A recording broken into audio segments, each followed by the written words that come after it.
As some of you may know, I am an actor, which means I have a lot of actor friends. And even though I will never admit this to their face, I have a few friends who I think are really cool because they are on tour right now. And as you also know, it just snowed and we had that big blizzard on Sunday and Monday here in Jersey and in New York. So whenever there's a big blizzard, me and my friends, because we're in the house, we said, let's get on FaceTime, let's debrief, let's catch up, and all those cool, amazing things, right? Well, two of my homegirls said, what if we took a 3 hour road trip up to Massachusetts to visit my friends on tour on their off day? And I'm like, uh, I don't know, guys. And they're like, what is the worst that could happen? What do you have to lose? And in a split second, or more like an hour, we decided, let's do it. So at 6 p.m. on Monday night, we were on the road taking a 3 hour journey up to Massachusetts to visit our friends. And for the next 24 hours, we was just sit and play and drink and just relax and just enjoy the company of our friend group. The next day, before we left, one of my friends posed the question, what, on a scale of 1 to 10, how spontaneous would you think that you are? And I said, I don't really know. I feel like I'm at like a 6 because I can be pretty spontaneous when other people like convince me to do it. But on my own, I don't think I'm really that spontaneous, right? And we all talked about our answers and things like that. And talking with my friends and a little bit of conversation with myself, I posed a question of spontaneity. So today I wanted to talk about the art of spontaneity.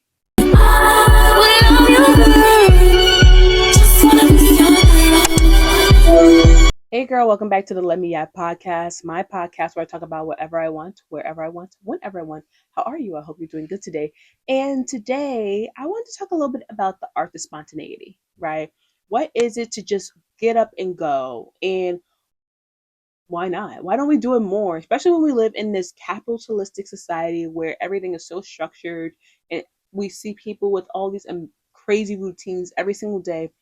I feel like there is this art or this joy that we're missing in life by being able to just do things or just kind of live freely and use our free will. I feel like there's this whole conversation on TikTok a lot of time where everyone's like, not I'm using my free will.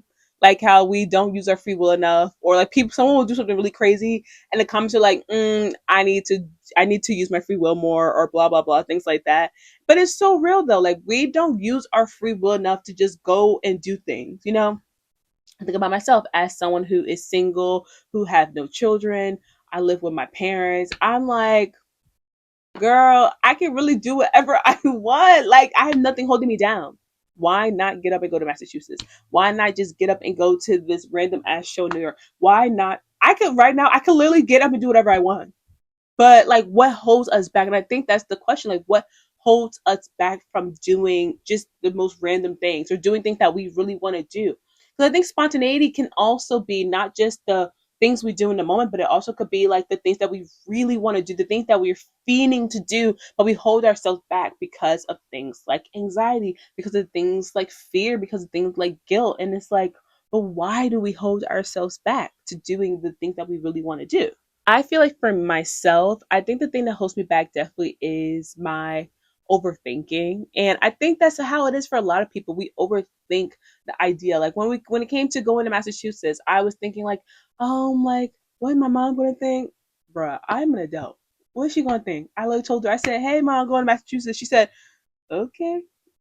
Okay. Like literally said, all right, cool, be safe. Like, okay, like what am I gonna do? Or I think about like, maybe but I think I have to go to work. No, I was gonna call out. Like, no, I'm gonna call you. That's the time. Like, there's just so many things. Like, I had nothing to lose, but inside of me, I'm like, but like, do I really want to go, or do I just want to stay in the safety, security of my bed? Do I really want to go spend time with my friends, or do I not want to enjoy the drive? Like, what was it that was kind of holding me back? And I really think it was just a combination of all those different things. So when I look at it now, and I got back home last night after having an hour and a half of sleep, and I woke up this morning, I was like, yeah, I'm so happy I went. and I got to spend time with my friends, and I got to do a 3 hour drive there and a 3 hour drive back with my girls, which is one of the best things that could have came out of that weekend. Yeah, sure, I went to go see like my guy friends who are on tour, but I got to spend time with my girls, which if you know me and if you watch any of my videos, you know how important sisterhood and girlhood is to me. And I wouldn't have been able to do that through just a random FaceTime call or not if I didn't take the trip in the first place, And literally when I think about it, only thing I lost was a few hours of sleep. And I got it back, because I'm off today. So I literally lost nothing going, and I think that this is just one small example of the many like spontaneous things that I've done. But I think that I myself can be such a chronic overthinking, like, oh, like what if this happened or what if that happened? Like I think that, and then I think me being the person who's such an overthinker, sometimes it also makes me not want to go out and do things by myself. Like I'm pretty sure there are other people who can relate to this, but I find it so hard to do things by myself. And I'm kind of like trying to practice doing things by myself. Like I see an event online and I'm like, oh, I really want to go to that, but I have no one to go with. Oh, you just go by yourself. I don't really know. Like I'm like I don't really know if I want to go by myself. And it's the uncertainty. It's kind of walking into the unknown. That makes people not want to do things spontaneous or do things by themselves, or even if it is planned, but doing things by ourselves. And I think that this is kind of moving from a conversation about spontaneity into independence or the art of doing things by ourselves or like being able to be alone. Like I feel like I could be alone. Like I really enjoy my own solitude and I really enjoy spending time by myself and reflecting. And I think that's really important. But I think that going out and actively doing things that I want to do by myself, I find it really hard. And I find it really hard. And because I find it really hard to do things by myself like that, I find it really hard to just be spontaneous. Like it could be something as simple as like going to the movies. Like I'll get off work one day and I'm like, what if I just go to the movies right now? I like I feel like I live on such a structure. Like I get up, I go work, I go home, I have therapy. I get up, I go work, I go home, I cook dinner. And it's just like, oh, that's so boring. Or like I have a pretty active social life. So like I'll have things that I'm doing throughout the week, but it's already planned. So that means I already mentally prepare myself to do these things or spend time with these specific people. But the idea of just getting up and calling a friend and just be like, hey, do you want to do this right now? Or hey, do you want to do that right now? I never do that. And not that I don't want to, but I think that it also kind of stems from this idea that we all living our lives. We're all living our lives and we're all living in this very individual idea of like, oh, I got this, I got this, I got this, I got this.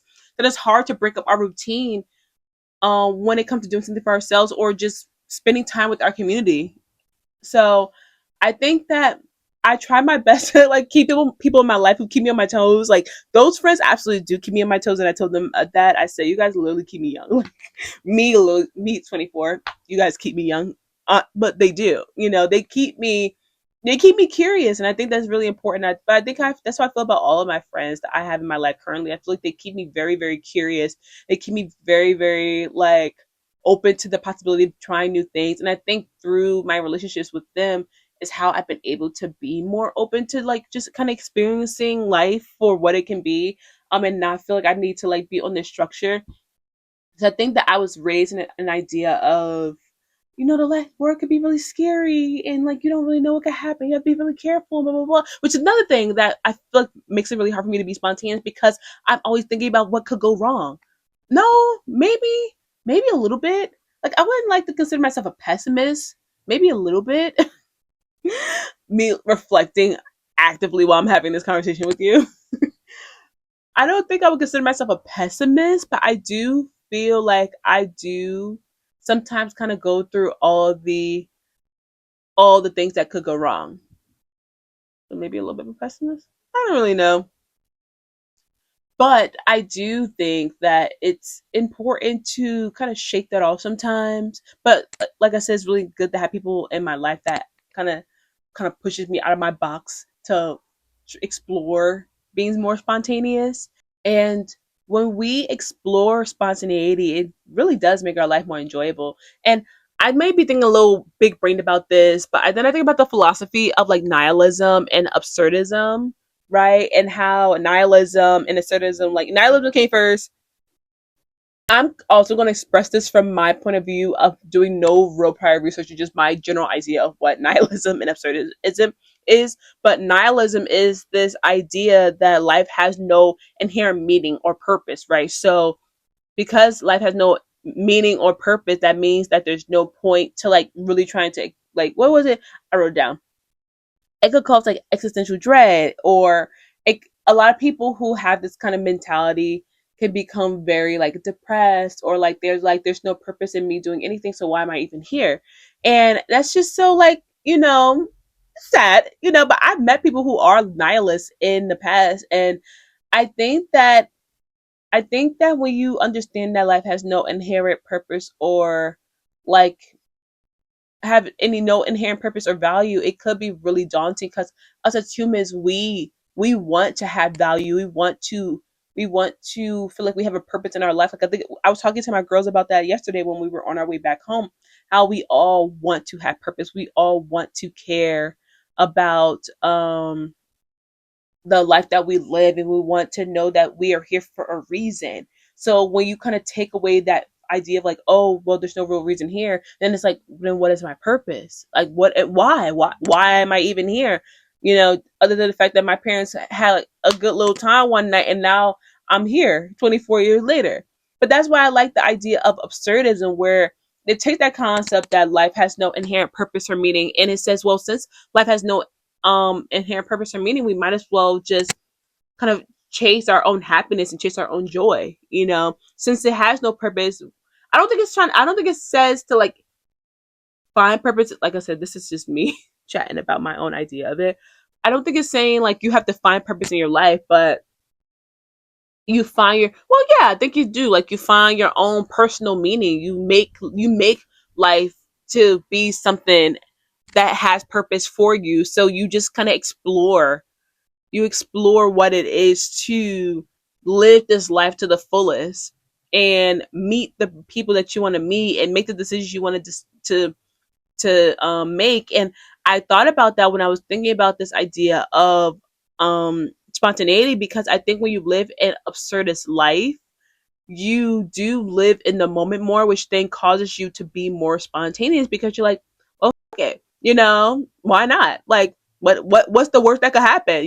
What if it all goes right? Right? Like, what if it all goes right? What if I go to this random market today and I find some really good food, and now I got a new favorite restaurant? Or what if I decide to go watch this movie in the theaters that I've been wanting to watch by myself, and now I'm like, yes, now I know, like, on Tuesdays I'm gonna go take myself on a movie date. Or like, what if I did go to the club alone and I meet some people there and I make a new friend? Or I don't meet some people and I just get to dance a night away and I get to just enjoy myself. Like, there's so many great things about life. I was talking to my friend in the car last night when we were on our way home, when she was dropping me off, and we were talking about like, oh brother, we have to go back to the real world tomorrow. We have to go back to real life tomorrow. Like, this was just such a not real experience.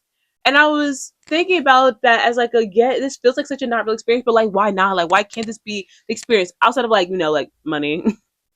Like, the life that we live and not having enough money to ever do anything that we want, blah, blah, blah. I know I hate it just as much as you do, but I think that but when I think about like, why can't this be the life we live? Why can't this be the life we want to live? Why can't we just be like, on a smaller scale, of just being more spontaneous every single day? And I think that I make this video, we're on FaceTime. I made this FaceTime video to talk to you, but also to talk to myself, of why not just attempt to be a little bit more spontaneous. And is it hard? Is it scary? Yes. Oh my God. Like, I have this one friend, she's always outside. She's always outside. Like, she always got an event, she always got this, but she knows so many people and she has so many connections. And I'm like, girl, I love that for you. Like, but that's what I want. So she, in a way that she probably doesn't even know, inspires me to be like, well, just, okay, why not? Just do it. Let's just do it. Let's just do it. I'm like that guy. I'm like that meme where it's like, when you send a risky text message to your crush and then you like say, ah, fuck it, ah. God, I'm scared. Okay, I'm about to do it. I'm doing it. Fight. I'm going all the way. Shut up. Like, that's literally me all the time, because I have nothing else to lose. This is the youngest I'll be for the rest of my life. right?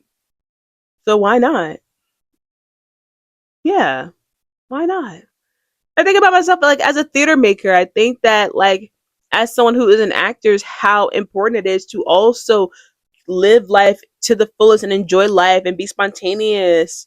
Because the only way to tap into my actor self and the only way I can play a role realistically or be able to have the right stakes in a role is by able to pull from real life. And if I have no life experience because all I do is go to work and come home, then what is it to be an actor then? It's because acting is just the imitation, like imitation of life. Like acting is to live in a,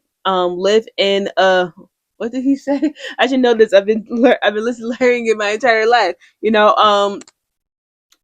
Being creative underneath imaginary circumstances, pulling from real life, living truthfully under imaginary circumstances. OMG, my high school theater teacher and my college professors would actually crucify me if I could not say that off the top of my brain the way I was supposed to. But I think about it like that. Like I think about people who are also like really good at improv and like being able to like, kind of just come up with things off the fly and just be like really like spontaneous in their thoughts. And I've always been someone who's been very like structured and like I could read lines from a scene.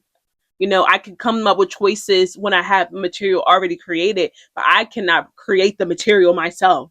I think that this is the most like creative thing that I've done spontaneously, but it wasn't spontaneous because I've been wanting to do this since I was in college. But I think the spontaneous part about it is um deciding to do it one day randomly, like, all right, today's gonna be the day I'm gonna sit down and do it. I didn't plan the day I'm gonna sit down and create my first video. It was just like, this is the day I'm gonna sit down and do it, so fuck it. You know what I mean? And here I am 8 weeks later, and I guess we're still going. And I'm gonna keep going. I want to live in the absurd. I want to explore being more spontaneous, and I don't really know what that means for me right now, but I want to figure it out. And that's why I'm so sentimental. Like I'm such a sentimental person, but like that's why I value and I enjoy the people that I have in my life who keep me on my toes. And it's like, what's like, just do it, just do it. It's gonna be great. And I'm like, okay. I'm like not allowed to be anxious around these people, like have social anxiety. And I think being with people like that has kind of like really helped me kind of get over these like facets of myself, these like my social anxiety, and being able to just be more open. I'm rambling now, which I could do over and over and over again, but this is just like my thoughts on spontaneity and the world that we live in and how to break up our routines by doing things that we love or finding a new hobby or driving 3 hours to Massachusetts because in the middle of a snowstorm, because why not? And hey, you'll be so surprised on what can happen on the other side when you just allow yourself to just do something that you really want to do or just say yes. That's all I have to say today. Thank you for watching my video. And please come back next week and I'll talk about something else. Maybe it'll be more about spontaneity. Maybe it'll be more about my own life and my own anecdotal stories. Or maybe I'll come back and talk to you about politics or my favorite book again. Who really knows? I'm just kind of taking it one week at a time. But thank you for watching. I hope you have a good rest of your week and I'll see you next Saturday. All right. Bye.